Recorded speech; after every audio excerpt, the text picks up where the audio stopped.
दोस्तों, आपने फिल्मों में या कॉमिक्स की किताबों में आपने कई बार दूसरे ग्रह से आए प्राणी, जिन्हें एलियन कहा जाता है, को देखा या पढ़ा होगा। ऐसे प्राणी जो देखने में ना तो पशु लगते हैं और ना ही इंसान, लेकिन उनके हाव भाव बिल्कुल एक मनुष्य की तरह ही होते हैं। लेकिन एलियन की कहानी कोई कल्पना नहीं है।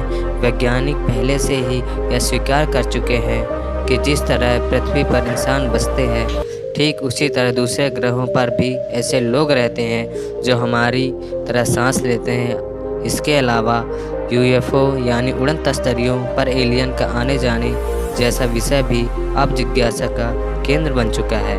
अभी तक काफ़ी लोग यह दावा कर चुके हैं कि उन्होंने आसमान में इन्हें उड़ते और एलियन को देखा है, लेकिन अभी तक हम ऐसे कथनों को भ्रम या वहम ही मानते हैं। हालांकि ऐसे जीव को आज तक किसी ने नहीं देखा है, लेकिन दुनिया का कोई भी देश या वैज्ञानिक संगठन ऐसा नहीं है जो एलियन की अवधारणा को नकार सके। इसके विपरीत वैज्ञानिक को तो यहाँ तक मानते हैं कि एलियन छुप छुप कर धरती पर आते हैं और मानव जीवन का पूरी नज़र रखते हैं। इतना ही नहीं, वैज्ञानिक तो यह भी मानते हैं कि तकनीक और विज्ञान की दृष्टि से दूसरे ग्रह के यह अद्भुत प्राणी पृथ्वी पर बसने वाले लोगों से कहीं आगे है।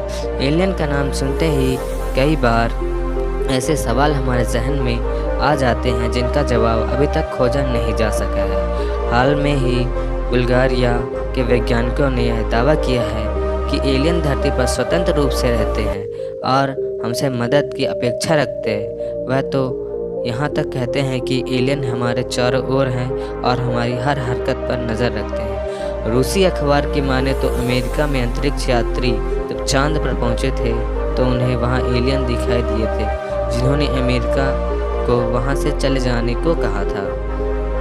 11, 12, 13 का सच क्या है? दोस्तों, इसका सच अभी तक वैज्ञानिक के पास नहीं है, लेकिन एक थ्योरी के मुताबिक विदेशों में ही नहीं बल्कि भारतीय ज़मीन पर भी दूसरों ग्रहों से आए इन प्राणियों को चहलकदमी के निशान पाए गए हैं। नर्मदा घाटी के प्रागैतिहासिक पाषाण काल चलचित्रों के शोध में जुड़े एक वैज्ञानिक दल ने रायसेन से करीब 70 किलोमीटर दूर घने जंगलों के गुफाओं समेत पत्थरों से बने मिले प्राचीन चलचित्रों के आधार पर अनुमान जताया है कि प्रदेश के इस हिस्से में दूसरे ग्रहों के प्राणी एलियन आए होंगे। वैज्ञानिकों का मानना है कि यदि आदि मानव ने इन चलचित्रों में उड़न तस्तरी की तस्वीर भी उकेरी है, अर्थात वह इस यूएफओ से भी वाकिफ थे या उन्होंने इसे देखा होगा। फिलहाल तो उड़न तस्तरियाँ द्वारा पृथ्वी पर आने वाले मेहमान, जिन्हें हम एलियन कहते हैं, का मामला अत्यधिक रहस्यमयी है। वैज्ञानिक इस रहस्य को समाप्त करने की पूरी कोशिश में लगे हैं। उनका अनुमान है कि आगामी 10 से 15 वर्षों तक दूसरे ग्रह के इन्हीं प्राणियों से संपर्क साध कर इनसे जुड़े रहने तक दूसरे ग्रह के इन्हीं प्राणियों से संपर्क साधने पर जिनसे जुड़कर तमाम राष्ट्रों को सुलझा लिया जाएगा। तो दोस्तों, आज की वीडियो में बस इतना ही। तब तक के लिए मेरे चैनल को सब्सक्राइब ज़रूर कर लें। Thank you.